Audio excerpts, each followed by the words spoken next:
Even the richest, smartest, most athletic, and most powerful people sometimes simply disappear without a trace, and these stories are the proof. You'd think it would be impossible for a noteworthy celebrity to seemingly disappear into thin air, but as these missing celebrities have proven, anything can happen. If Lord Byron, Sid Vicious, and a moody teenager procreated, their spawn would probably look and act a whole lot like Manic Street Preacher's rhythm guitarist and lyricist Richey Edwards, a mid-90s British rock idol. Edwards was handsome, moody, and dreamy, with a talent for writing lyrics about depression and an even bigger talent for disturbing publicity stunts. When a journalist with a music magazine implied his band's posturing was insincere, Edwards grabbed a razor blade and carved "For Real" into his own arm. When he first went missing, in February 1995, it could have been just another chapter in his twin stories of self-destruction and self-promotion. However, things took a turn for the worse when it quickly became apparent that the young poet was gone for good. After he disappeared from his hotel room, Edwards' car was later found abandoned near the Severn Bridge. Edwards was declared legally dead in 2008, but his body has never been found. A 1950s musician, Connie Converse is now considered the first modern singer-songwriter, crooning intimate, lyrical ballads suffused with melancholy at a time well before Bob Dylan had made his mark. However, her contemporaries were not aware of how groundbreaking Connie was, and in 1961, she quit music altogether, virtually unknown and convinced she was a failure. In 1974, Converse wrote to her friends that she was going to make a fresh start, loaded up her car, and drove off into the sunset, never to be heard from again. No trace of her has ever surfaced, and it's generally thought Converse fell victim to suicide. Even sadder, Converse rose to popularity in 2009 when a handful of her songs were released on an album called How Sad, How Lovely. Unfortunately, Converse saw none of this success. If Jim Sullivan's name isn't ringing any bells, that's because he's the definition of a cult artist. A folk rocker who was part of the LA scene in the 60s and early 70s, Sullivan cut just 2 records before disappearing. In March 1975, Sullivan was heading to Nashville for what was meant to be his big break. His car was found abandoned in the desert outside Santa Rosa, New Mexico. His wallet, clothes, and guitar were all found in a nearby motel, but there was no trace of Sullivan himself. According to a friend, Sullivan would have never left his guitar behind if he planned to vanish. Appropriately, for a dude who released a record called UFO, which featured lyrics about driving into the desert and being abducted by aliens, one of the more prominent theories is that he was, you guessed it, abducted by aliens.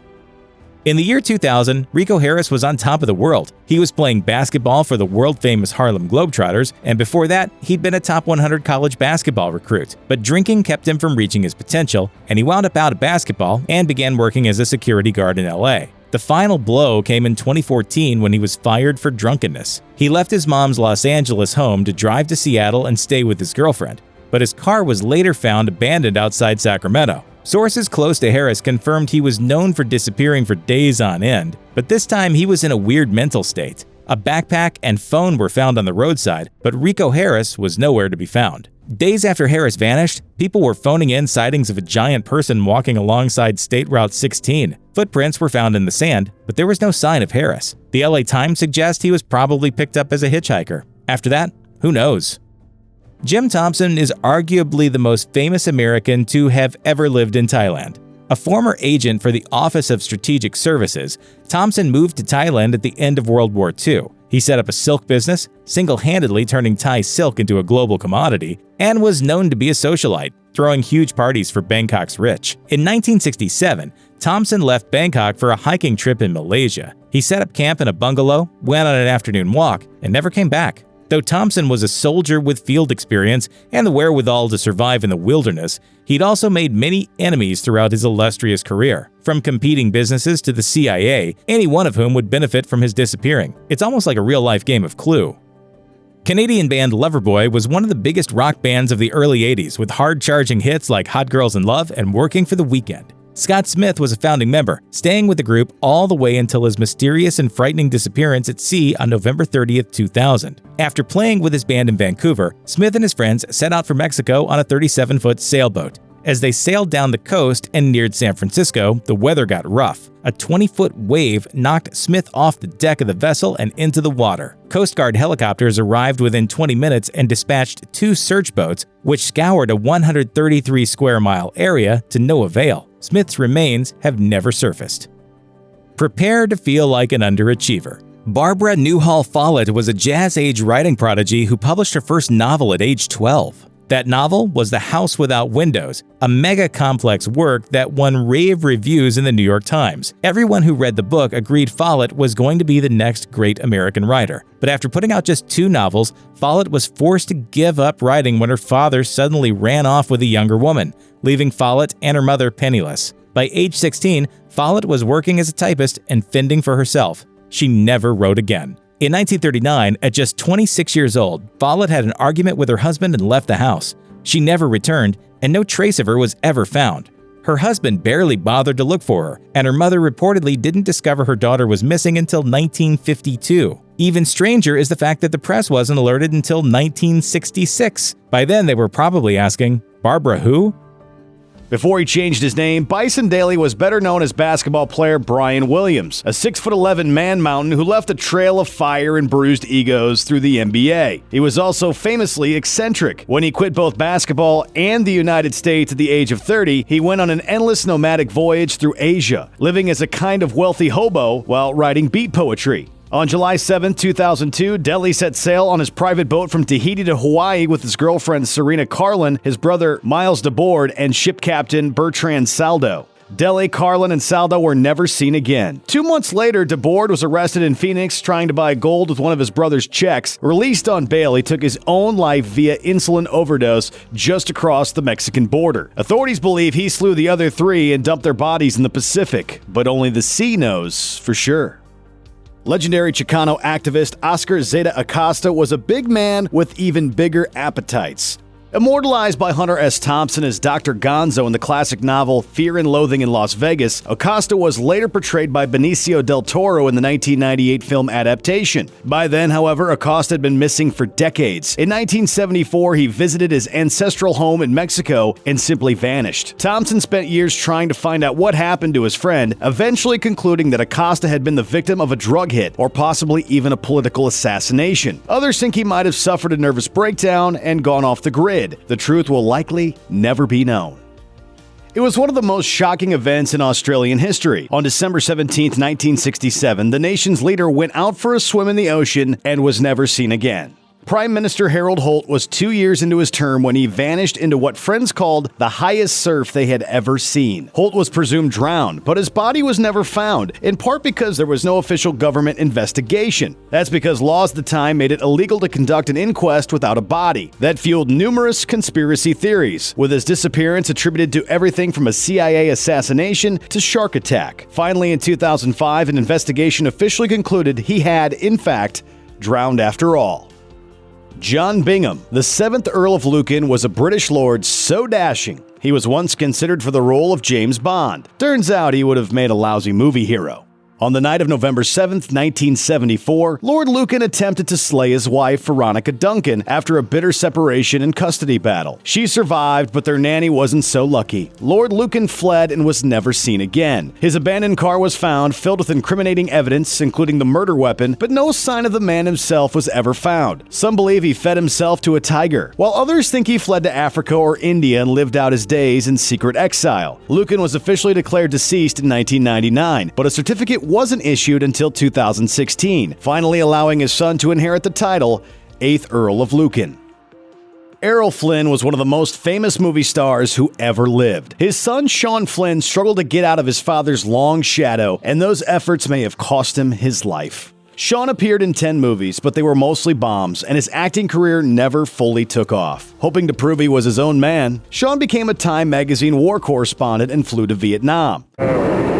Cameraman Sean Flynn, who filmed these scenes, later went on patrol outside the camp perimeter. On April 6, 1970, he and fellow journalist Dana Stone decided to photograph a Viet Cong checkpoint. They were captured by communist guerrillas and never seen again. It's widely believed they were held captive for over a year before being executed by the Khmer Rouge in 1971, but no proof of Sean's final fate has ever been found.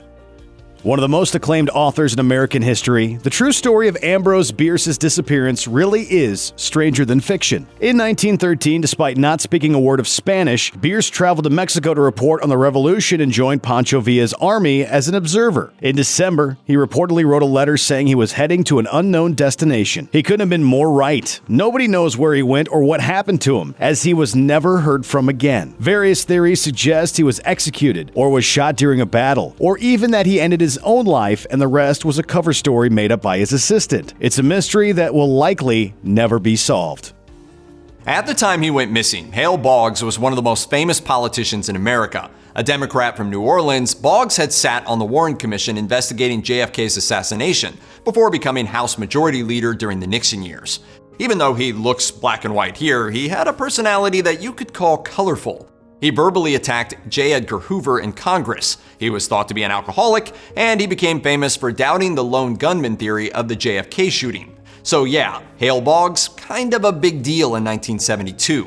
Hence the nationwide shock when he disappeared. On October 16th that year, Boggs was in Alaska helping a fellow congressman's re-election bid. The two got on a light aircraft heading for remote Juneau. According to Medium, they were never seen again. The weather was terrible that day. As soon as Boggs failed to show in Juneau, everyone guessed what had probably happened. What was then the biggest search operation in U.S. history was launched, with 90 planes searching 325,000 square miles of Alaska, but no trace of the missing aircraft or its occupants was ever found. To this day, there are some out there who think Boggs was killed for his work investigating the JFK assassination. It's not like there could be any other explanation for a small airplane vanishing over water in bad weather, right? Man, it's a mystery! It's a mystery wrapped in a riddle inside an enigma! Were he anybody else, Michael Rockefeller's disappearance in 1961 would not have been big news. But he wasn't anybody else. He was Michael freaking Rockefeller, son of the famous Nelson Rockefeller. It may have only been because of his name, but when Michael Rockefeller vanished off the coast of what was then Netherlands, New Guinea, the world sat up and paid attention. The whole story is more strange and twisted than you can imagine. After a privileged upbringing, Michael decided to take a trip way out into the Pacific to both collect primitive art and maybe find himself. He wound up boating around New Guinea, the island today split between Indonesia and Papua New Guinea, and even made some friends among the local tribes. At least he thought he did. On November 19, 1961, Michael's boat overturned near the Asmat region of the island. The boys swam to shore to look for help, and that's it. Nobody ever saw him again. While it's widely assumed he drowned, at least some members of local tribes have told stories indicating he was killed on reaching shore. If you don't know the name Daniel Lind Lagerlöf, that's because you didn't spend the formative years of your life living in the land of gritty Swedish noir fiction. A writer and director, Lagerlöf was the mind behind multiple Swedish classics. In 2011, Lagerlöf was scouting locations for an upcoming thriller project in southern Sweden, inside a nature reserve known as Sjöpannen. A wild and remote island just off the mainland, Sjöpannen is bleak, windswept, and not the sort of place you'd expect to easily get lost, all of which is why Lagerlöf's fate is so puzzling. According to Sweden's news website Local, Lagerlöf split off from his friends to investigate the island alone. He was never seen again. Sjöpannen is surrounded by water, so it's entirely possible the director slipped and fell in and simply vanished beneath the waves. He's presumed dead, but no body has been found, and no one can say for certain what happened. Officially, he remains missing. In a certain place at a certain point in time, Zahir Raihan's name was known to millions. He shot to international fame in 1971 with his 20-minute documentary Stop Genocide. Depicting the plight of Bangladeshi refugees fleeing the country's liberation war with Pakistan, it shone a spotlight on those suffering under a military regime that may have killed up to 3 million people. It also shone a spotlight on Raihan himself. In January 1972, barely a month after the war had ended with Bangladesh declaring independence, Raihan went missing. It's thought he was abducted by Pakistani security forces. After that, well, you can probably guess. The tragic part is that Raihan was only in a position to be kidnapped because he was looking for his missing brother. The Dhaka Tribune claims Raihan's brother was abducted off the streets of Bangladesh 2 days before the end of the war. When the dust of the conflict had settled, Raihan went looking for him, only to vanish himself. In another universe, Weldon Kees is one of those names you got sick of studying in American Lit class. What the f***? A poet who tried to bridge the divide between Jazz Age experimentation and New Age madness, Kees was someone who was always on the verge of making it big. Living in New York, he attended literary parties alongside people like the novelist Graham Greene.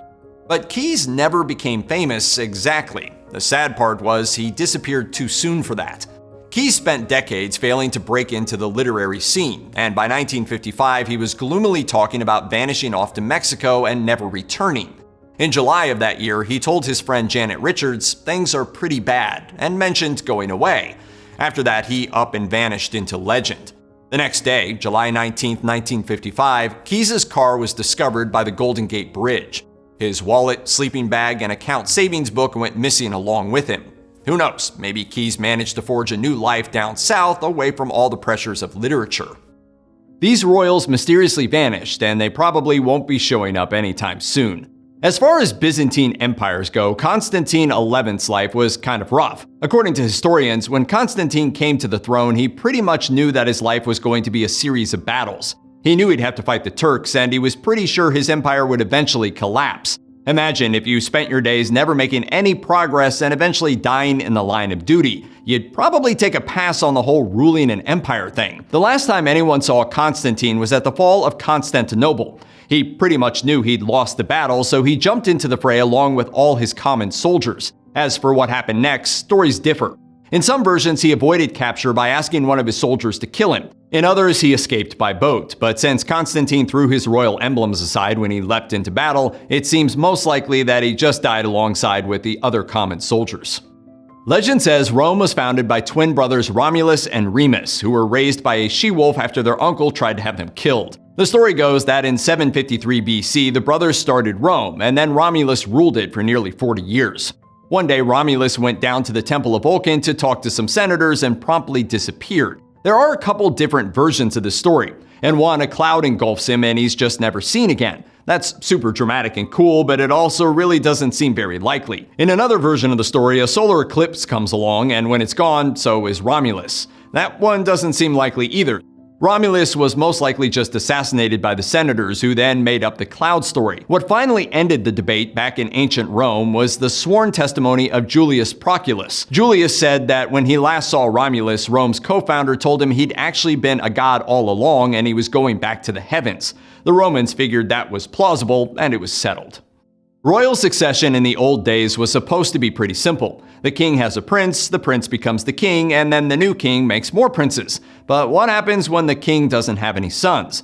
For some reason, no one ever seemed to settle on the absolute rules of succession, therefore a bunch of people usually had to die. Are you ready for a war?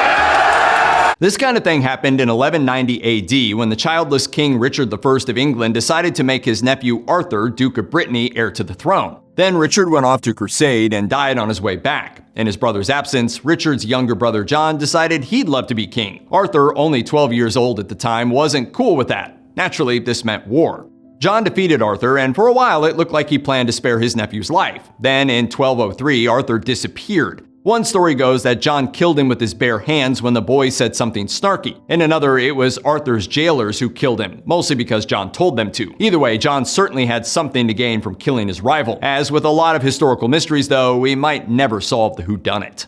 No one in Archduke Johann Salvator's family really approved of him. The Archduke was always going on about how bad the Austrian educational system was and talking smack about the military.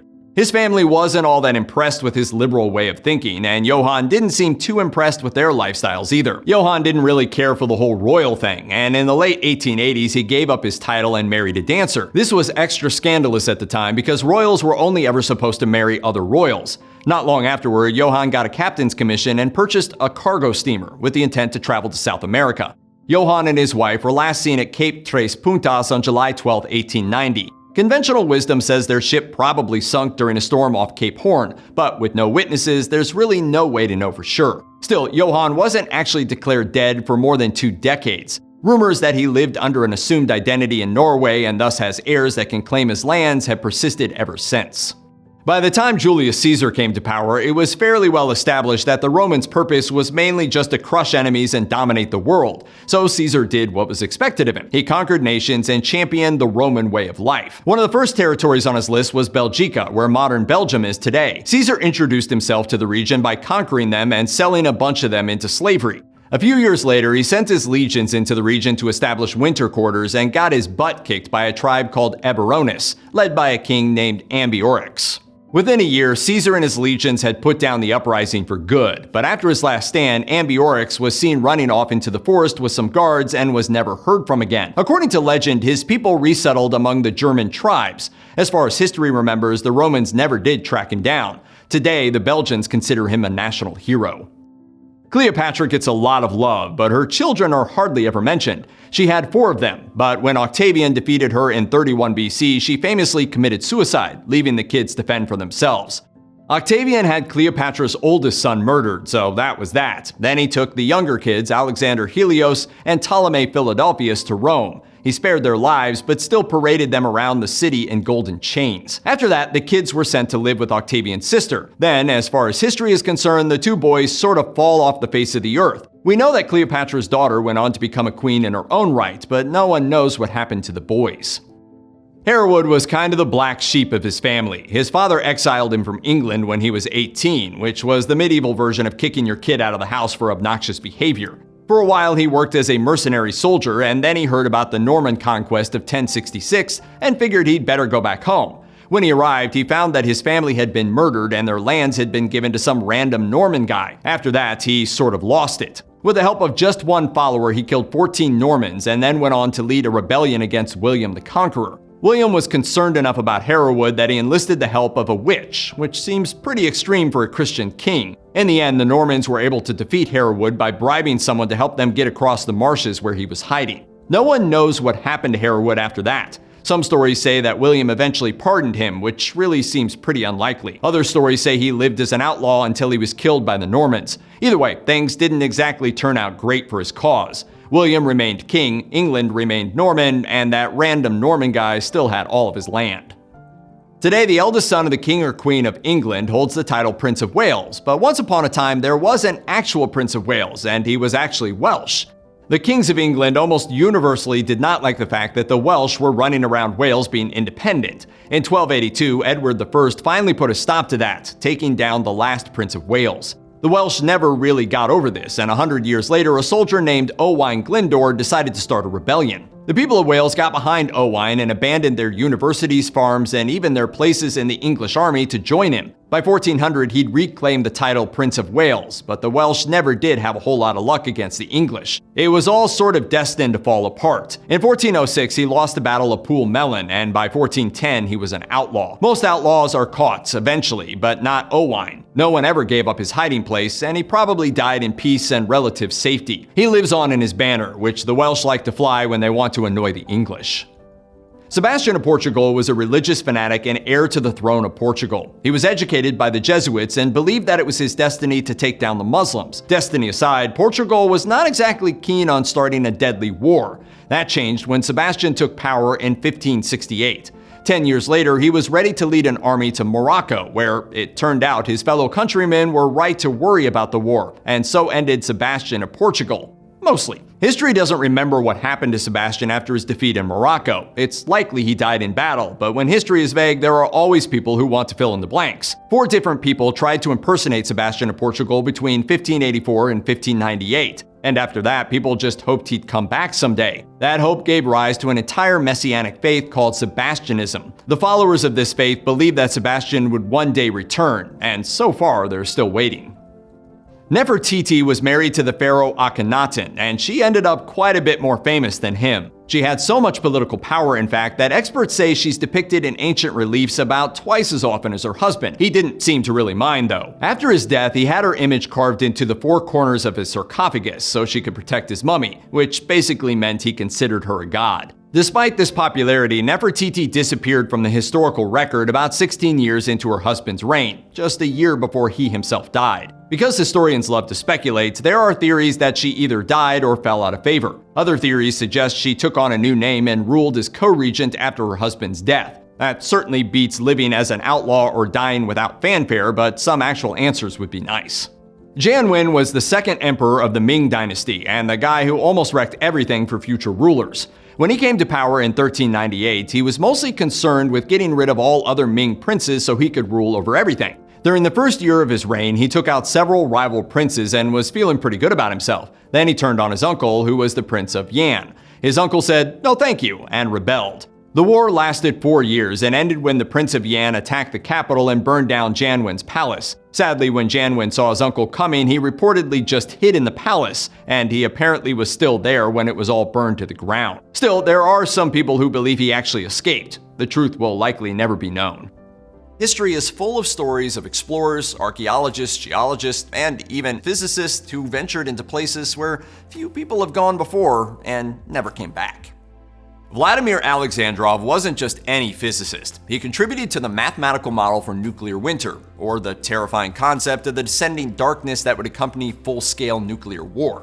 In 1985, the Soviet physicist vanished while visiting Madrid. So what happened? There's a possibility that Alexandrov may have disappeared on purpose after defecting from the Soviet Union, which wasn't exactly known for being open-minded at the time.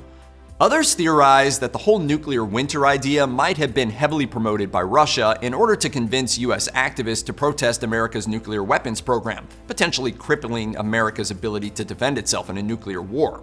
Was Alexandrov kidnapped by the KGB because he was planning to tell the world that nuclear winter was less likely than he had originally proposed? We still don't know.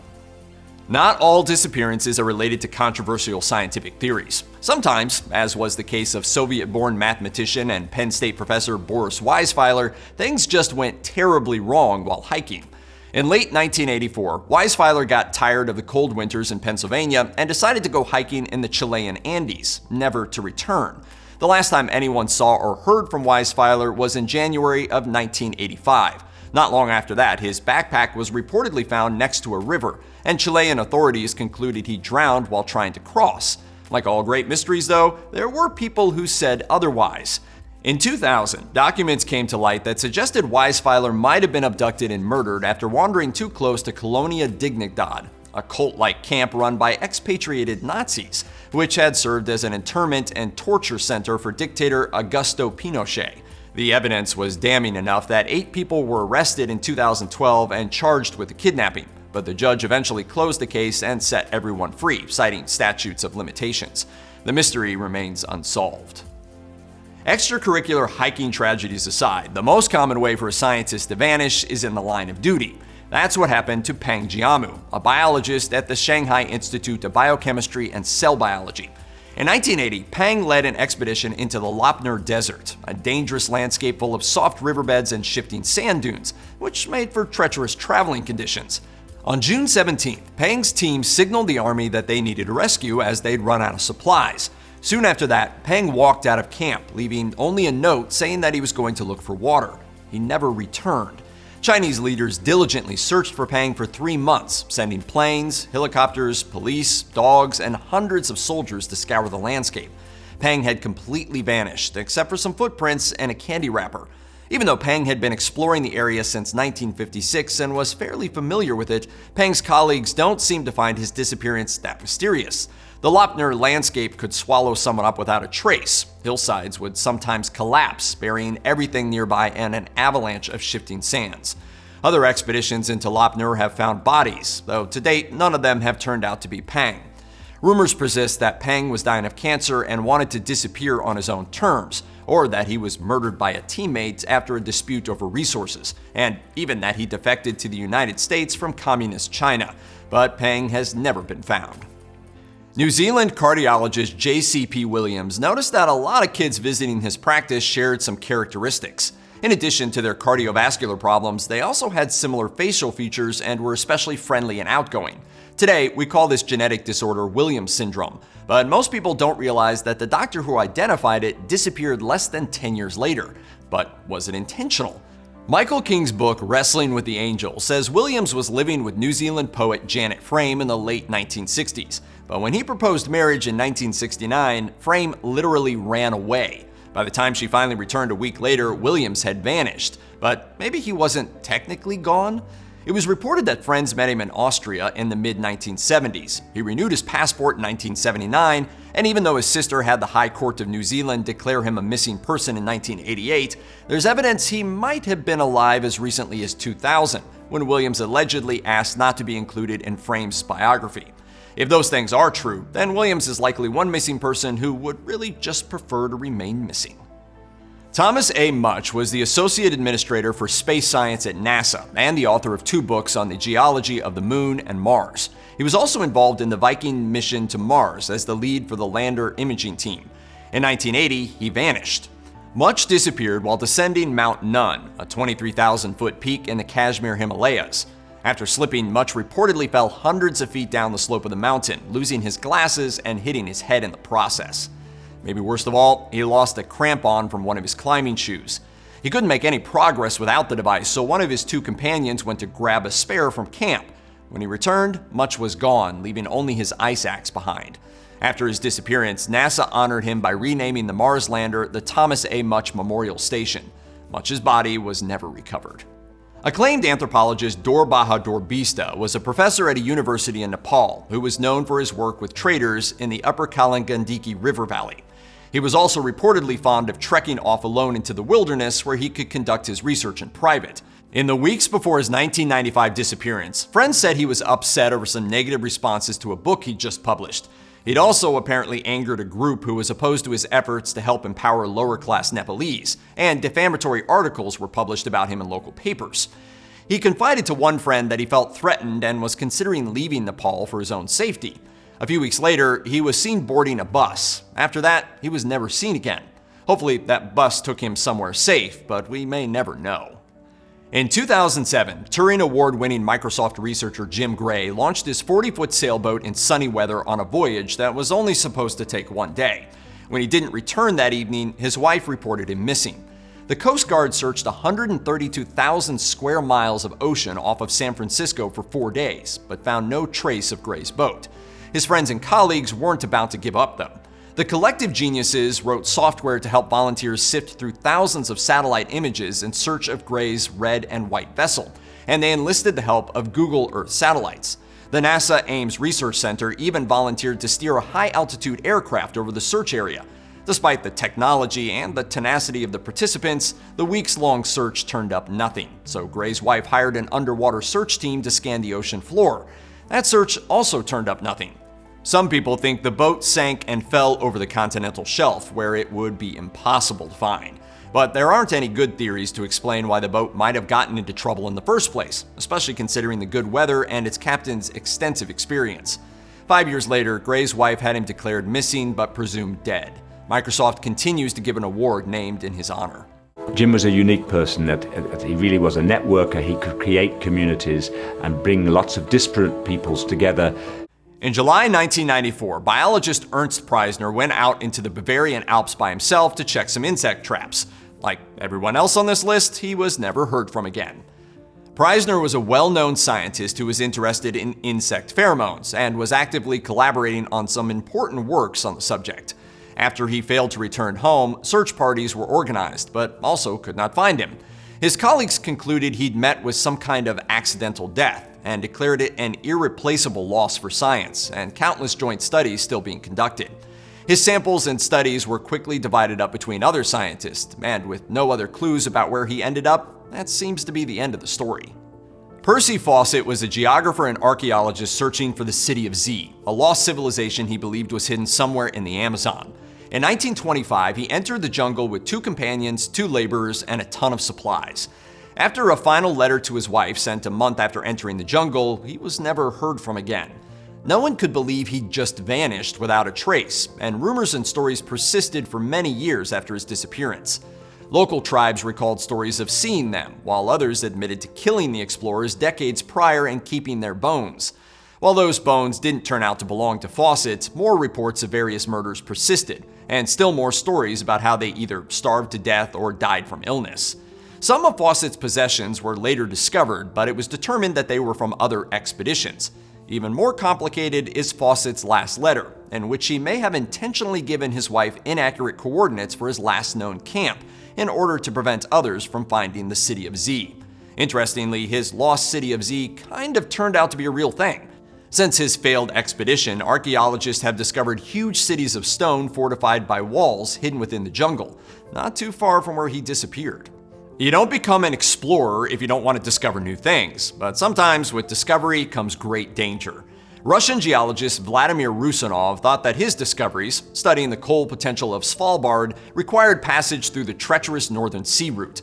After a successful expedition into Svalbard in 1912, Rusanov and 11 of his crew decided to split off and sail to the Pacific Ocean via the Northern Sea route, which was by all accounts a dangerous idea, given the small size of his ship and crew. The last communication from the ship was a telegram on September 27, 1912, in which Rusanov said he planned to sail east across the Kara Sea. A couple ships went out in search of Rusanov in the years that followed, but were unsuccessful. It wasn't until 1937 that a few personal effects of the crew were found on one island off of Siberia. A wooden column bearing the ship's name, Hercules, was found on another island. The ship itself was never found, and neither was the crew. For most of us, the struggles of the ultra-rich are something we're never going to have to deal with. Is that a good thing? Maybe, if those struggles include kidnapping, a $1 million ransom, and the threat of being sealed up in a cellar with only a few jugs of water. Guma Aguiar made his fortune after his uncle set up Leor Energy and made him CEO. The company went on to drill $2.55 billion worth of natural gas out of their Texas land, but unfortunately for everyone involved, the family didn't do too well when it came time to share the wealth. Aguiar, his uncle, mother, and wife were all involved in a slew of lawsuits filed against each other, and those lawsuits got bizarre. In one, his uncle was trying to get back $25 million from a charity that he claimed Aguiar was using unlawfully, specifically to promote himself as the new messiah. Aguiar's behavior reportedly became increasingly erratic, then he disappeared in 2012. He was last seen on June 19th, and on the 20th his fishing boat was found. His cell phone and his wallet were there, but he was gone, and he hasn't been seen since. ABC News reported that there had been a rumor Aguiar believed his uncle was trying to kill him. Within months, the rumor mill was going again with the suggestion that he may have gone into hiding in the Netherlands. As years went by, though, it looked less and less like Aguiar was going to return. He was legally declared dead in 2015, and according to CBS News, his family suspected that he had accidentally fallen off the boat and drowned. Before and after the declaration of his death, they continued to fight over his multi-million-dollar estate. When Anne Elizabeth Falkovik Hagen disappeared in October 2018, it seemed like a straightforward kidnapping. She was married to one of the richest men in Norway, Tom Hagen, owner and founder of a company called Elkraft, and according to the New York Times, the discovery of her disappearance came with a ransom note for $9.5 million. Also at the scene were some bloodstains suggesting there had been a struggle. The whole thing was kept hush-hush until January 2019 when police went public with the information surrounding her disappearance in the hopes that someone out there would know something they hadn't discovered yet. More ransom demands were made, huge sums of money in the millions were paid, but Anne Elizabeth didn't return. Then in 2020, the case took a massive turn. Tom Hagen was arrested for the murder of his wife. Police stated that they believed the entire saga of ransom notes and payments was an attempt to cover up a crime, and he was held for 11 days. He was released, but a year later, the murder charges hadn't been dropped. Hagen denied any and all wrongdoing, and his wife remains missing. In 1995, the media was reporting on a disappearance that had shocked the town of Vicksburg, Mississippi. Jacqueline Levitz was the kind of millionaire who favored diamonds, furs, and Jaguar convertibles, but she also prided herself on being a present part of her company and her neighborhood. The heiress to the Levitz Furniture Company, Levitz was described by her neighbor John Graddick. She seemed to be a person who cared for everybody, more than anyone I ever seen. She was just a good person inside and out. Neighbors loved her, friends and family surrounded her, and then her brother-in-law stopped by her home to find her missing and blood on the carpet. Further investigation found a pool of blood in the bedroom. A drink she poured was still sitting out and valuables were still in their place. She would never be seen again, although the case would be regularly revisited. In 2008, NBC reported that monthly meetings were still being held in case new evidence came to light, and that they hoped recent advances in DNA technology could help law enforcement discover what had happened to her.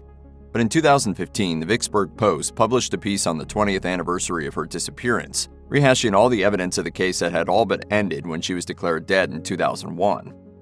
Still, experts working with the Warren County Sheriff testified the evidence and blood discovered at the house left open the possibility that she was still very much alive. Arthur Kingsley Porter had been born into an upper-class American family, became a Harvard president, and traveled the world with his wife Lucy.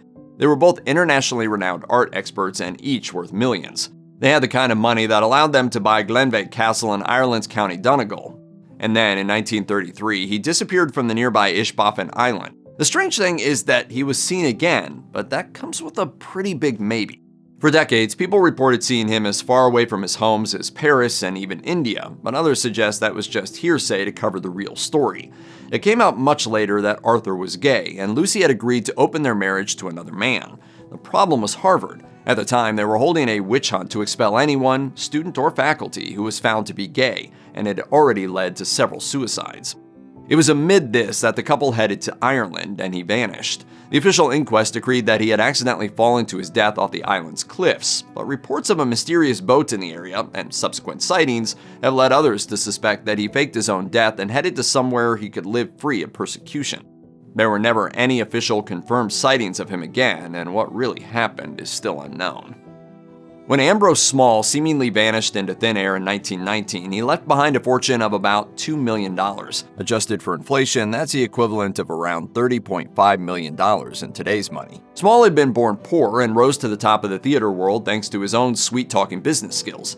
Even years later, he had no shortage of enemies, many of whom described him using words like swindler, blackmailer, and cold-blooded slanderer. It's not entirely surprising, then, that he met a mysterious end.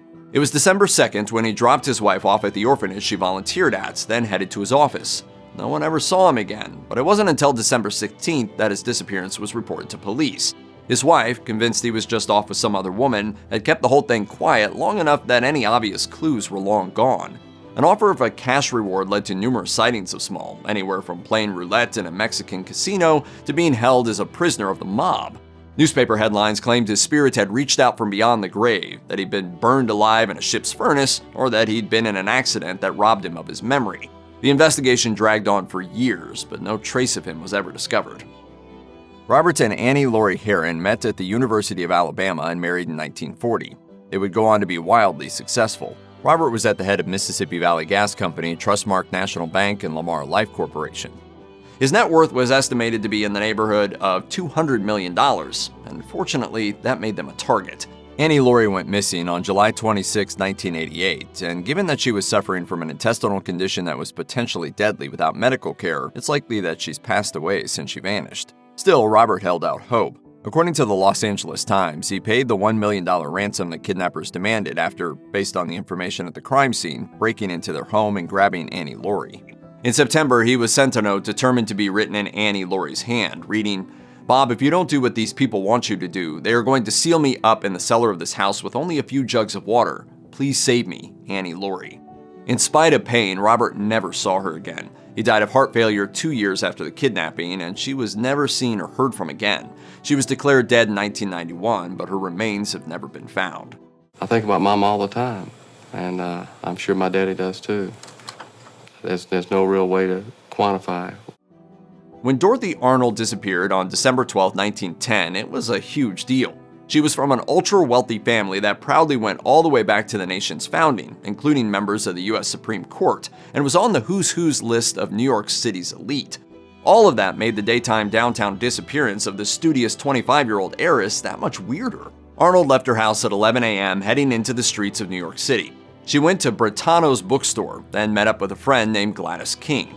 They chatted, and then Arnold seemingly disappeared after last being seen at this intersection.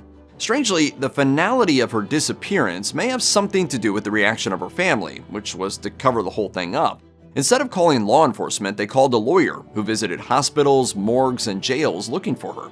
He had no luck, and after 6 weeks, the family finally called in the Pinkertons. Tantalizing clues were uncovered. Dorothy Arnold, it seemed, had led something of a life that her parents had been unaware of. They found out she'd been spending time in Boston with a 42-year-old man named George C. Griscom Jr., but ultimately her disappearance wasn't linked to him at all. It wasn't linked to anyone, in fact, and she had completely and thoroughly vanished. Reports of sightings of her were given to law enforcement pretty regularly for decades, but exactly what happened to her remains a mystery. From fiery activists to legendary statesmen, these are the politicians who are still missing today. It was an August evening in 1930 when a New York Supreme Justice hailed a cab outside a chop house to attend a Broadway show. He was dressed in the nines in a brown suit topped with a Panama hat, per usual, and had just had dinner and drinks with a lawyer pal and a showgirl. This seemed like a typical night for Joseph Forrest Crater, but earlier that day he was obviously in something of a pickle, as he had destroyed and rearranged a number of legal documents. He had also requested large withdrawals from his bank that are equivalent to more than $79,000 in 2021. One might wonder whether Crater was preparing to run, but from what isn't known since he disappeared that very night. Crater was a member of the prominent New York political organization known as the Tammany Club, which some believe may have had something to do with his disappearance. Crater had been elected to the Supreme Court by Franklin D. Roosevelt only 4 months after becoming a judge, but this came as a surprise to the powers of Tammany Hall, who had already had their own pick ready to go. Rumor quickly spread that Crater had known about some guys buying seats on the bench from Tammany, and that's when things fell apart. Sadly, the truth behind Crater's disappearance is unlikely to ever come to light. In July 2016, Ervin Ibragimov was stopped in the middle of the road, pulled from his vehicle, and dragged into another by men dressed in police uniforms. The abducted 30-year-old was a member of the Bakhchisarai Municipal Council and a senior specialist for inter-ethnic relations in Crimea, the region Russia now occupies, having annexed it from Ukraine in 2014. Ibragimov had been outspoken about Russia's occupation in Crimea, and his statements evidently didn't go unnoticed by Russian officials. Before the incident on the bypass near his home, Ibragimov had been warned about voicing his opinions of Crimean rights, and was followed on occasion too. Despite surveillance footage of the kidnapping and his father having the license plate number of the vehicle that took him, Ibragimov's disappearance has yet to be investigated with evident intent by the Russian administration in Crimea. Seyhan Sigurwa was a member of the Libyan parliament who was kidnapped from her home in Benghazi in 2019. The night before, she had denounced the commander of the Libyan National Army on live television for his military campaign in Tripoli. Sigurwa's abductors shot her husband in the leg and beat her son as they violently detained Sigurwa in front of them. She was never seen again, and it's presumed by sources and her family that she was executed the same day. Benghazi's Interior Ministry sent out a statement that the LNA had nothing to do with Sigurwa's kidnapping, which seems like a logical go-to for anyone who's been accused of a malicious crime they don't want to deal with. But her family strongly believes otherwise, due to a message that was spray-painted outside of their home, which read, "Don't cross the line of the army." Sigurwa was just one of many political women who have been targeted, kidnapped, and killed in Libya, and some believe her forced disappearance may have been part of a wider attempt to keep women out of the country's government. Wachalerm Satsakit was a widely popular satirist and activist from Thailand who loudly criticized his country's government for their restrictions around homosexuality and gender rights. He later joined the United Front for Democracy Against Dictatorship, hoping to battle against Thailand's perpetual anti-democratic military coups. In 2014, after another coup and subsequent protest, Satsakit was summoned to a meeting at a military base. He politely declined by fleeing to Cambodia and living in exile, until his public abduction in June 2020. The day prior to the incident, Satsakit had ridiculed the army chief turned Prime Minister Prayut Chan-o-cha in a Facebook video. The next day, while he was halfway through a phone conversation with his sister, a Toyota Highlander pulled up beside him. A number of armed men then bundled Satsakit into the vehicle. As he screamed for help, bystanders approaching the gunmen were told to stay back before the gunmen drove away. Still on the line, his sister heard her brother repeatedly say he couldn't breathe, and after 30 minutes, the call ended. Satsakit is believed to have been targeted by a collaboration between Asia's dictatorships established to help capture and extract various exiles. His sister and fellow activists have sought justice, only to be told by the Thai government that they had no involvement in the abduction. I come here today as we who share the same religion. We wish to know the whereabouts of Wachalerm. We are also coming here to find justice from the judiciary of Cambodia. Further investigations have come up empty, despite the existence of clear video footage and a number of eyewitness reports. Ilyas Ali was a Bangladeshi lawmaker and secretary of the Bangladesh Nationalist Party who went missing with his driver in April 2012. Some believed Ali was detained by law enforcement, who subsequently denied any involvement with the disappearance. There was also speculation that the opposing party, the Awami League, possibly had something to do with it. Soon after, however, a committee member of the BNP claimed that Ali was not taken by outside institutions but by his own allies in the party. Mirza Abbas said that the night before Ali went missing, he had argued with a fellow party member. In a party meeting, Abbas alleged, "I got the information around 2:30 a.m. on that night when Ilyas disappeared. I immediately contacted the officials I knew, and they informed me that he was being taken to Chittagong." Abbas also claimed that those involved with Ali's disappearance are still working within the BNP. The motive behind the abduction, however, remains a total mystery. Norodom Kontol served as the Prime Minister of Cambodia from 1962 to 1966. He also acted as foreign minister for his cousin Norodom Sihanouk, the wily and charismatic king of Cambodia who was ousted during the Vietnam War. Meanwhile, a communist regime known as the Khmer Rouge had been burgeoning in the country for years. The Khmer Rouge quickly moved to ally themselves with Sihanouk since he was popular with Cambodia's urban population, whose support the group needed to enact their national takeover. After a long and bloody civil war, the Khmer Rouge emerged victorious. The regime then imprisoned the royal family, including Kontol, who went missing in 1976 after the Khmer Rouge's leader Pol Pot took up the throne. Kontol is presumed to have been killed by Cambodia's new regime, who went on to kickstart an era of genocide, slavery, and mass starvation. This lasted right up until 1979, when Vietnam stepped in to help the Cambodians remove Pol Pot and his monstrous regime. Sihanouk, meanwhile, returned to the throne in 1993 and enjoyed an on-again, off-again career as a musician and filmmaker. Victor Honcvar wore plenty of hats during his largely successful political career, including Prime Minister of Belarus and chairman of the Central Commission for Elections. Honcvar famously blocked President Alexander Lukashenko from amending the constitution to elongate his presidential term. And since Honcvar had previously worked for Lukashenko's campaign in 1994, this really rubbed the president the wrong way. So he fired Honcvar from his position. However, Honcvar went on to form a protest election committee during the 1999 election against Lukashenko. In September 1999, Honcvar went missing in Minsk with his business partner, who had helped finance the opposition against Lukashenko. The two had gone to a bathhouse that night and reportedly crashed Honcvar's Jeep Cherokee shortly after leaving. Honcvar's blood was found at the scene, and it was pretty obvious that the men had been abducted. Because the investigation didn't begin until a few years after they went missing, many suspected that Lukashenko and his operatives were to blame for Honcvar's disappearance, and presumably his death. How did an Olympic sailor disappear in his own backyard?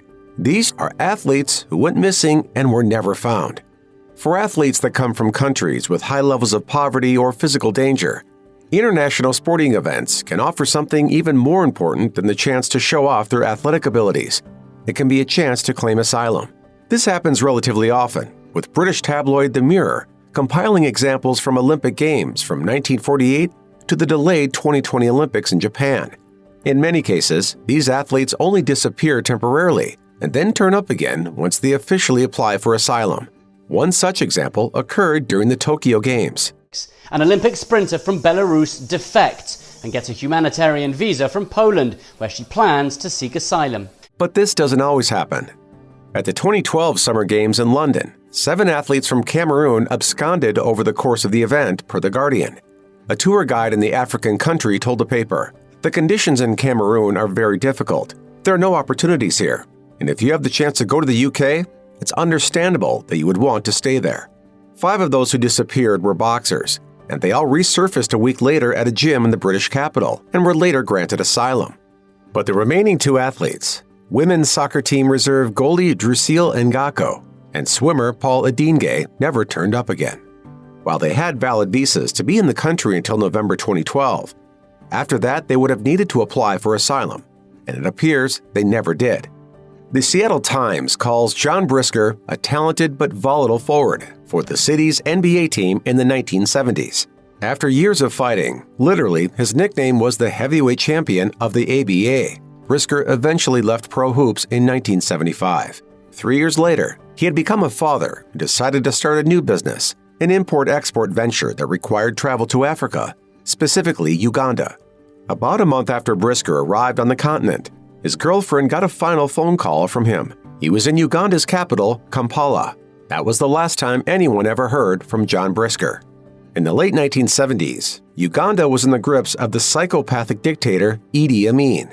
This, combined with the mysterious disappearance, has led to many conspiracy theories about what happened to Brisker. Even the Associated Press jumped to conclusions, reporting in 1980 that Brisker had been shot, even though there was no evidence for this. And even Brisker's family didn't seem to know exactly where he was, with one brother thinking he'd gone to Nigeria, not Uganda.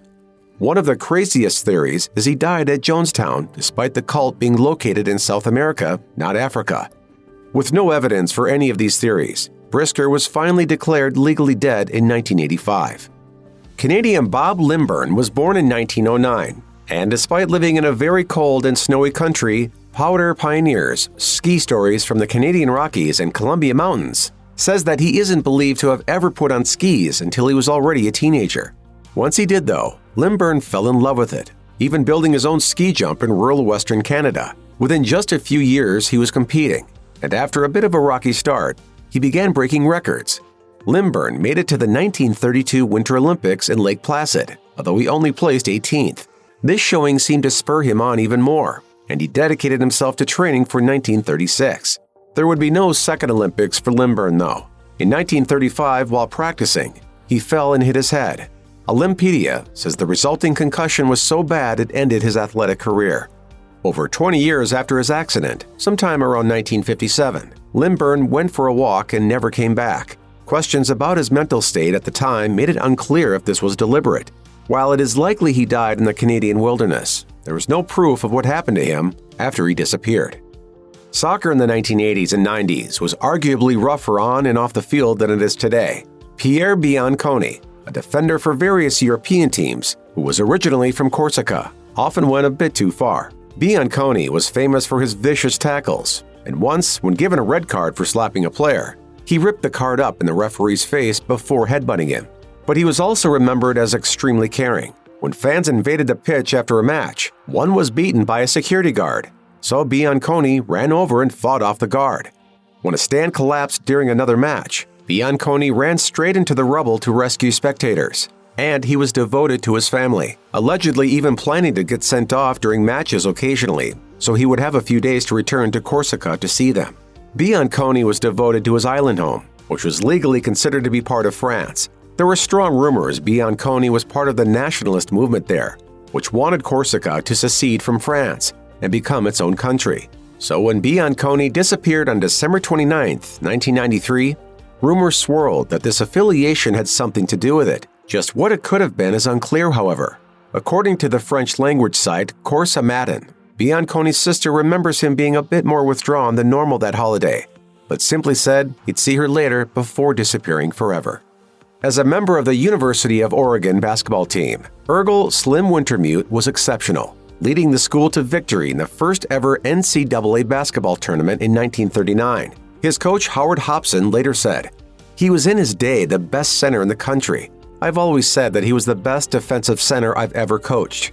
In fact, he's the best collegiate defensive center I've ever seen." The Oregon Sports Hall of Fame says that after the two-time All-American graduated, Wintermute played professionally for Detroit in the National Basketball League. He later played for and coached the Portland Indians of the Pacific Coast Basketball League. After his sports career ended, Wintermute went to work for Boeing. In 1977, the Eugene Register Guard reported that Slim Wintermute was missing. He'd been out on a 37-foot boat with a friend on Lake Washington when he vanished. The friend said he'd been napping, but that Wintermute had definitely been there when he fell asleep. Wintermute had called his work that morning to say he wasn't coming in, which was the last time anyone on the mainland heard from him. However, the police and Wintermute's family didn't think the friend had harmed him or anything like that. The former player had already had one heart attack in 1970, so it was theorized he might have another one and fallen overboard. However, his body was never found, and it's not clear what really happened. A few of the athletes on this list disappeared while on the water, and while they are officially classified as missing, you'd assume in most cases it involved their bodies ending up in the water. But when one of those athletes is an Olympic-level sailor, then it makes a lot less sense why the water would be a possible danger for him. Trevor Moore knew what he was doing on a boat and was on the 2012 U.S. Olympic sailing team, where he placed 15th in the skiff event. He expected to return to the Olympics again and spent his free time teaching others to sail. His father told the Washington Post that Moore had always had a natural talent for sailing and had been sailing in Biscayne Bay since he was just 7 years old. Obviously, we know of his background, his experience as a sailor. So it was unthinkable that something could have happened to Moore on a calm day on that same bay in 2015. But after going out for a quick sail, Moore never returned. His boat did, however, which is when his disappearance was discovered. Only 30 years old at the time, it's unlikely Moore suffered a heart attack or stroke. His college sailing coach said that sometimes things just happen out there. The more time you spend around the water, you learn to love and respect the powers of the ocean. I think for all of us, something happened, and we'll never know what. The 21-year-old Hannes Karkainen represented Finland in men's platform diving at the 1924 Summer Olympics in Paris. While he beat out 11 divers and made the final, he then placed last of the remaining 9 competitors. Just 2 years after his Olympic showing, Karkkainen left Finland. And then, no one knows. At the time, it was not that unusual to lose track of people from that country who immigrated somewhere else, often the United States. At least 3 other Finnish Olympians from the early years of the Games also fell off the map eventually, although there was at least some evidence of where they went and what they did, at least for a period of time. Hannes Karkkainen, on the other hand, is a complete enigma, with the limb stats calling his disappearance the most mysterious of all. The 2 most common theories about what happened to him could not be more different. The first is that he headed for the U.S., eventually settling in Connecticut. The second theory is that in 1938, Karkkainen became a victim of the Soviet Union's Great Purge. Either way, he is certainly not alive now, and officially he died on January 1, 1993, the date given by the Finnish courts when declaring him dead in absentia. Angelo Cruz grew up playing basketball on the street courts of New York City, per the New York Daily News. Despite being extremely short for a basketball player, he made up for it with his abilities, which included incorporating acrobatics into his game. After playing for high school and college teams for a short time, Cruz moved to Puerto Rico, where he joined the island's professional league and won 2 championships with his team. He also played for Puerto Rico at the 1988 Olympics. While his celebrity was relatively localized, he was a huge star in Puerto Rico. After Cruz's playing career ended in 1994, he moved back to New York City, but had a hard time adjusting to life out of the spotlight. He started using drugs and would disappear for periods of time.